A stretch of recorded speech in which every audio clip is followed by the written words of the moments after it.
ঈদের চাঁদের ব্যাপারে একদম সহি কোরআন এবং হাদিস অনুযায়ী কি আমাদের ওয়ার্ল্ডের যে কোনো প্লেসে চাঁদ দেখা গেলে ঈদ পালন করা উচিত নয়? কারণ আমি কোনো হাদিসে দেখিনি যে রাসূল সাল্লাল্লাহু আলাইহি ওয়াসাল্লাম চাঁদ দেখার নিউজ পাওয়ার পরও রোজা অথবা ঈদ পালন করেননি। আর তখনকার যোগাযোগ ব্যবস্থার আর এখনকার ব্যবস্থা তো বিস্তর ফারাক। আমরা যে কোনো নিউজ মুহূর্তেই পেয়ে যাই। এই ব্যাপারে আপনি কি বলবেন? ভাই যে প্রশ্নটি করেছেন প্রশ্নের মধ্যে আসলে উত্তর রয়ে গিয়েছে, মানে এমন ভাবে প্রশ্ন করেছেন এর মধ্যে উত্তর আছে। সহিহ কোরআন এবং হাদিসের আলোকে তিনি বলতে চেয়েছেন যে মানে যে পৃথিবীর কোনো প্লেসে চাঁদ দেখা গেলেই তাহলে মানে আমরা সেখানে মানে ঈদ করতে পারি অথবা সিয়াম পালন শুরু করতে পারি, রোজা রাখতে পারি। তো এখন আমি বলবো যে মানে এইটা, এবং এটা কেন? যেহেতু যোগাযোগ ব্যবস্থা উন্নত হয়ে গেছে। যোগাযোগ ব্যবস্থার উপর মূলত এটা নির্ভর করেনি, এটা যোগাযোগ ব্যবস্থার উপর নির্ভর করে না, এটা নির্ভর করেছে মানে চন্দ্র এবং সূর্যের মানে সাথে সম্পৃক্ত হওয়ার কারণে এর অবস্থানের উপর। এখন পৃথিবীর কোথাও যদি সূর্য উঠে যায় তাহলে আমরা কি সেখানে মানে সূর্য ইশরাকের নামাজ সারা পৃথিবীতে একসাথে পড়বো? আদৌ সম্ভব না। বা সৌদি আরবে নামাজের যে ওয়াক্ত হয় আমরা কি সে ওয়াক্ত অনুযায়ী নামাজ পড়তে পারবো? এবং কোনোদিন এটা সম্ভব নয়। একসাথে ঈদের সালাত আদায় করা সম্ভব নয়, একসাথে ঈদ করাও সম্ভব নয়, এটা একেবারে ইম্পসিবল। একসাথে নামাজ পড়াও সম্ভব নয়। সুতরাং তাহলে আমাদেরকে অপেক্ষা করতে হবে। তারা অপেক্ষা করবো, এমন অপেক্ষা করতে হবে শেষ মানে কেউ অপেক্ষা করতে করতে শেষ পর্যন্ত পরের দিন পর্যন্ত চলে যাবে। সুতরাং এই অপেক্ষাটুকু কেন? যেহেতু ভৌগোলিক কারণে। তো এই ভৌগোলিকটা হচ্ছে একেবারে বাস্তবতা। এই বাস্তবতাকে যদি কেউ স্বীকার করে নেই তাহলে রাসূলুল্লাহ সাল্লাল্লাহু আলাইহি ওয়াসাল্লাম বিধান একেবারে স্পষ্ট, এবং সাহাবীরা রাসূলুল্লাহ সাল্লাল্লাহু আলাইহি ওয়াসাল্লাম এই বিধান থেকে এটাই বুঝেছেন। সহিহ হাদিসের মধ্যে রাসূলুল্লাহ সাল্লাল্লাহু আলাইহি ওয়াসাল্লাম যেটা বলেছেন সেটাই যে সুমু লিরুয়াতিহি ওয়া আফতিরু লিরুয়াতিহি। এই হাদিসের মধ্যে রাসূলুল্লাহ সাল্লাল্লাহু আলাইহি ওয়াসাল্লাম সব প্রশ্নের উত্তর দিয়ে গেছেন। মানে উনি যে কথাটা বলেছেন হয়তো তিনি হাদিস বলতেছেন, আমি হাদিস জানি না, মানে হাদিস হয়তো তিনি পান নাই অথবা হাদিস পড়েন নাই, সেটা হতে পারে। আপনি তো সমস্ত হাদিস জানেন বলে মানে এই দাবি করার কোনো সুযোগ নেই। প্রথম কথা হচ্ছে রাসূলুল্লাহ সাল্লাল্লাহু আলাইহি ওয়াসাল্লাম বলছেন তোমরা চাঁদ দেখে রোজা শুরু করো, তোমরা রোজা রাখো, সিয়াম পালন করো চাঁদ দেখে। ওয়া আফতিরু লিরুয়াতিহি, এবং ঈদ করো মানে ইফতার করো তোমরা মানে চাঁদ দেখে। তো আমাদেরকে নির্দেশ দেওয়া হচ্ছে চাঁদ দেখার কথা। এখন আমরা নির্ভর করতেছি চাঁদ শোনার কথা। চাঁদ শোনার কথা, চাঁদ দেখা গিয়েছে মানে এটার উপর নয়, চাঁদ দেখার কথা নির্দেশ দেওয়া হয়েছে। খেয়াল রাখতে হবে যে উম্মাকে যে নির্দেশ দেওয়া হয়েছে সেই নির্দেশের অনুকরণ করা ওয়াজিব। ইনফরমেশন পাওয়ার কথা আমাকে বলা হয় না যে ইনফরমেশন আমি চাঁদ দেখেছি কোথায়, সেই ইনফরমেশন আমাকে আমি পেলেই যথেষ্ট হয়ে যাবে, ইনফরমেশনের কথা বলা হয়নি। আর পৃথিবীর আমরা জানি এই কথা, এটা আমরা নিশ্চিত জানি যে পৃথিবীর সকল ভূখণ্ডে একসাথে চাঁদ দেখা যায় না। কোনো কোনো ভূখণ্ডে চাঁদ পরে দেখা হয়, মানে যে অঞ্চলে একসাথে চাঁদ দেখা হয় থাকে সেই অঞ্চলের জনগণ ওই চাঁদ দেখার সাথে যথেষ্ট করবে এবং ওই চাঁদ দেখার সাথে তারা সিয়াম পালন করবে।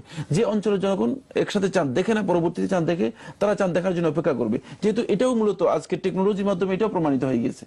আজকের বর্তমান যেই মানে বিজ্ঞানের যে উন্নতি হয়েছে, উন্নতির মাধ্যমে এটাও জানা গিয়েছে যে ভূখণ্ডের কোন অংশে মানে কোন সার্কেলে চাঁদ দেখা যায়, মানে একসাথে কোন সার্কেলে পরবর্তী সময় চাঁদ দেখা যায়, এটা সহজ হয়ে গেছে। সুতরাং এখানে আর মানে কোন ধরনের ঝগড়া করার মানে সুযোগ নেই। আসুন এরপরে ওই হাদিসের মধ্যে এই প্রশ্নের উত্তর রয়েছে।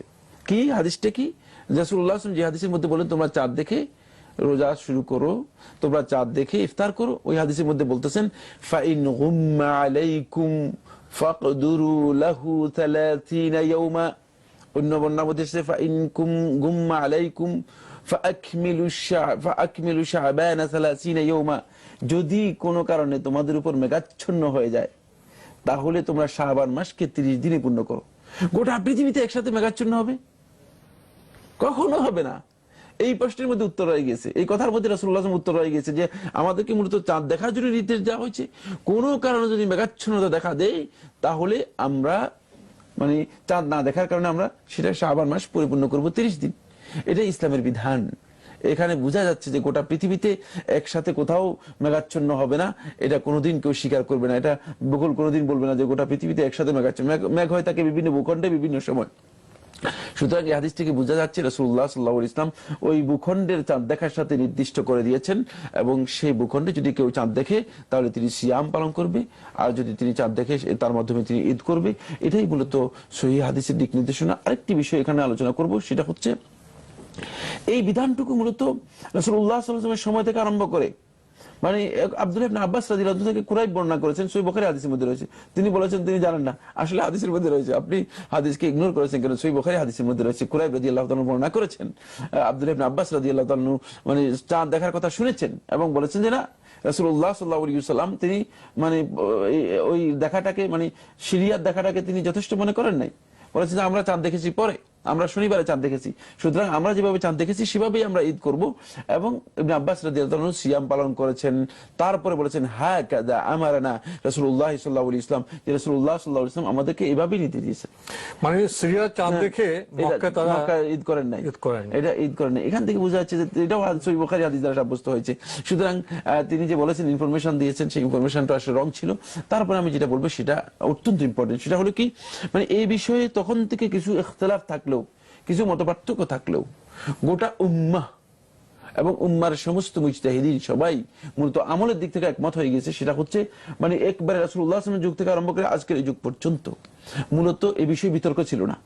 সবাই ওই চাঁদ দেখেই, ওই ভূখণ্ডের আলোকেই চাঁদ দেখেই তারা রোজা রাখতো এবং চাঁদ দেখেই তারা সিয়াম পালন করতো, কোনো ধরনের বিতর্ক ছিল না।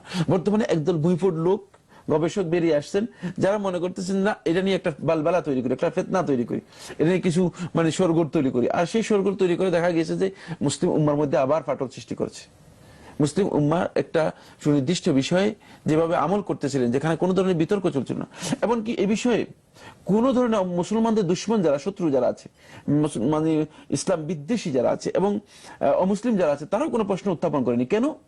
যেহেতু তারা জানে যে ভৌগোলিক কারণে এবং বাস্তবতার কারণে এটা মানে বেরি করবে এবং পার্থক্য হবে, কোন ভূখণ্ড থেকে আরেক ভূখণ্ডের মধ্যে মানে দ্বিমত হতে পারে, পার্থক্য হতে পারে। এই কারণে কেউ এখানে এক্ষেত্রে প্রশ্ন উত্থাপন করেনি।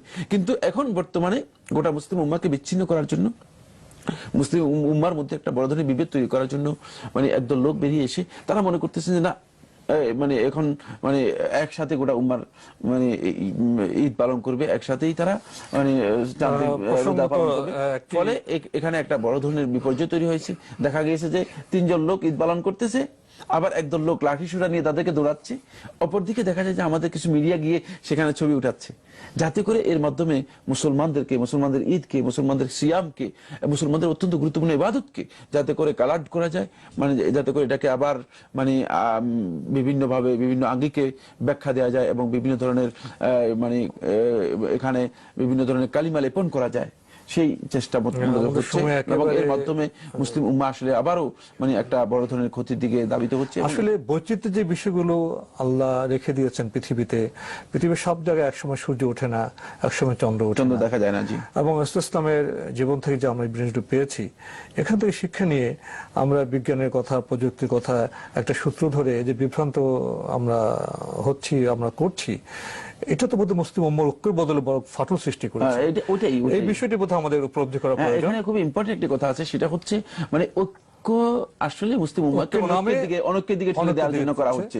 এবং এটা কি মূলত আলী ইবনে আবি তালিব রাদিয়াল্লাহু তাআলা, এক কথা বলে দিচ্ছি, রাদিয়াল্লাহু তাআলা আনহুকে যখন কোরআন নিয়ে দেখালো, কোরআন হাতে দেখালো যে কোরআনের মাধ্যমে ফয়সালা হবে, তখন আলী ইবনে আবি তালিব রাদিয়াল্লাহু তাআলা বলেছেন যে কালিমাতু হক উরিদা বিহাল বাতিল, যে হক কথা বলেছে, ঠিক কথা বলেছে, কিন্তু উদ্দেশ্য খারাপ।